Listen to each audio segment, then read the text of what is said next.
নমস্কাৰ সৰু সৰু কিন্তু ভয় লগা কিছু ভৌতিক ঘটনালৈ প্ৰত্যেক দিনাখনৰ দৰে মই ঝৰ্ণা আহিছোঁ আপোনালোকৰ ওচৰলৈ আজিৰ সপ্তাহটোৰ আৰম্ভণি কৰিছোঁ ওদালগুৰিৰ টংলাৰ পৰা এডভোকেট সুমন নাথে লিখি পঠিওৱা এক বৰ শিহৰণকাৰী অভিজ্ঞতাৰে এই অভিজ্ঞতা আপোনালোকৰ আগত বিৱৰি কম কিন্তু তাৰ আগতে অনুৰোধ কৰিছোঁ যদিহে আপুনি মোৰ ইউটিউব চেনেলটো এতিয়া ছাবস্ক্ৰাইব কৰা নাই যদি বেয়া নাপায় ছাবস্ক্ৰাইব কৰি থ'ব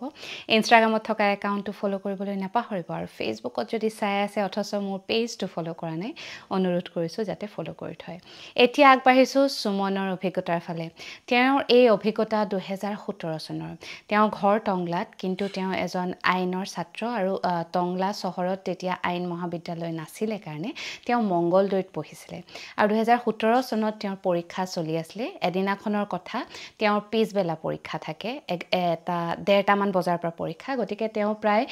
11:30 মান বজাত বাইকেৰে টংলাৰ পৰা মংগলদৈলৈ বুলি ওলালে আৰু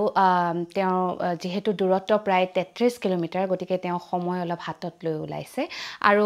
টংলাৰ পৰা মংগলদৈলৈ তেওঁ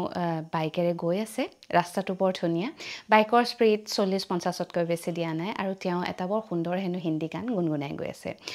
পঢ়াৰ ৰিভিজন বৰ সুন্দৰকৈ কৰিছে তেওঁ আগনিশা গতিকে পুৰা কনফিডেন্স যে সেইখন পেপাৰ তেওঁ ভাল হ'ব সেই বুলি তেওঁ ধুনীয়াকৈ গৈ আছে আৰু টংলা আৰু মংগলদৈৰ মাজত কলাইগাঁও বুলি এটুকুৰ ঠাই পায় তাত এখন বজাৰ বহে বজাৰখনৰ ওচৰতে এখন ধাবা আছে বাওঁহাতে এখন ধাবা আছে আৰু তেতিয়া ৰাস্তাত কোনো গাড়ী গুৰা নাছিলে আচৰিত ধৰণে ৰাস্তাটো একদম খালী আছিল আৰু বৰ সুন্দৰ এটা পৰিৱেশ বৰ ধুনীয়াকৈ তেওঁ সুমন গৈ আছে হিন্দী গানটো গুণগুণাই গৈ আছে তেতিয়া তেওঁ হঠাতে দেখিছে কলাইগাঁৱৰ ওচৰত এখন DI ট্ৰাক মানে ধানেৰে লোডেড এখন ট্ৰাক অপজিট সাইডৰ পৰা আহি আছে সেই ট্ৰাকখন আৰু সুমনৰ বাইকখনৰ বাহিৰে হাইৱেটোত আৰু কোনো গাড়ী গুৰা নাছিলে কিন্তু ঘপককৈ সুমনে দেখিছে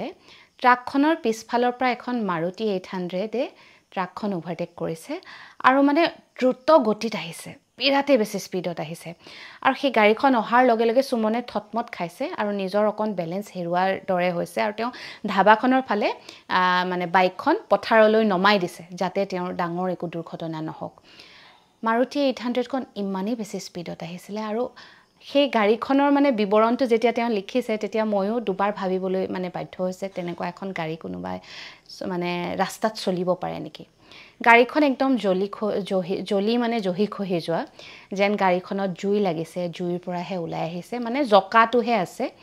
আৰু আচৰিত ধৰণে গাড়ীখনৰ ভিতৰত সুমনে 20 ছেকেণ্ড মানৰ কাৰণে গাড়ীখন দেখা পাইছে তেওঁ ক্ৰছ কৰি গৈছে গাড়ীখনে আৰু তেওঁ তেতিয়া দেখিছে গাড়ীখনৰ ভিতৰত ড্ৰাইভাৰ নালাগে কোনো মানুহেই নাছিলে গাড়ীখন নিজে নিজে চলি আহিছিলে আৰু আচৰিত ধৰণে মানে DI ট্ৰাকখনক ওভাৰটেক কৰাতহে সুমনে গাড়ীখন দেখা পাইছে আৰু সুমনক ক্ৰছ কৰি যোৱাৰ পিছতে ইমিডিয়েট সুমনে পিছলৈ ঘূৰি চাইছে তেওঁ পথাৰত বাগৰি পৰিছে কিন্তু তেওঁ মানে নিজকে সংযত কৰিবলৈ সক্ষম হ'ল আৰু তাৰ পিছত তেওঁ ঘূৰি চাইছে তেতিয়া দেখিছে সেই DI ট্ৰাকখনৰ বাহিৰে ৰাস্তাত আৰু কোনো নাছিলে এক যেন মৰিচিকাৰ মাজত সুমন সোমাই গৈছিলে সেই গাড়ীখন যেন প্ৰকট হৈছিলে কেৱল সুমনৰ অঘটন কৰিবৰ কাৰণেহে কিন্তু সুমনৰ পৰীক্ষা আছিলে বিশেষ সেই কথাটো ভাবি থাকি তাত সময় নষ্ট নকৰি তেওঁ আকৌ নিজকে সংযত কৰি ভগৱানৰ নাম লৈ আকৌ পৰীক্ষা লৈ বুলি ওলাই গ'ল আৰু ভগৱানৰ কৃপাত তাৰ পিছত তেওঁৰ লগত একো অঘটন নহ'ল কিন্তু পৰীক্ষা দি থাকোতেও তেওঁ বাৰে বাৰে একেটা কথাই মনলৈ আহিছে যে সেই গাড়ীখন আচলতে ক'ৰ পৰা আহিছিলে আৰু তেনেদৰে জহি খহি যোৱা এখন গাড়ী জানো ৰাস্তাত চলিব পাৰে আৰু তাতোতকৈ ডাঙৰ প্ৰশ্ন গাড়ীখনত ড্ৰাইভাৰ নথকাকৈ গাড়ীখন কেনেকৈ চলিছে এই ঘটনাটো ঘটা আজি বহু বছৰ হ'ল কিন্তু এই প্ৰশ্নকেইটাৰ উত্তৰ সুমনে আজিলৈকে পোৱা নাই বৰ আচৰিত ধৰণৰ আৰু অলপ ব্যতিক্ৰমী এটা ঘটনা আজি মই পঢ়িলোঁ যেটো আপোনালোকৰ আগত ব্যক্ত কৰিলোঁ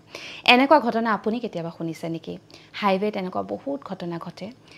যাৰ কোনো উত্তৰ যাৰ কোনো কাৰণ মানুহে বিচাৰি নাপায় যদি শুনিছে তেনেহলে ভিডিওটোৰ তলত কমেন্ট কৰিবলৈ নাপাহৰিব সপ্তাহটোৰ আৰম্ভণি বৰ সুন্দৰ হ'ল আজিৰ এই ঘটনা ইয়াতে সামৰিছোঁ কাইলৈ নিশা এক নতুন ঘটনালৈ আপোনাৰ কাষ চাপিম এতিয়া লৈ আহিছোঁ শুভৰাত্ৰি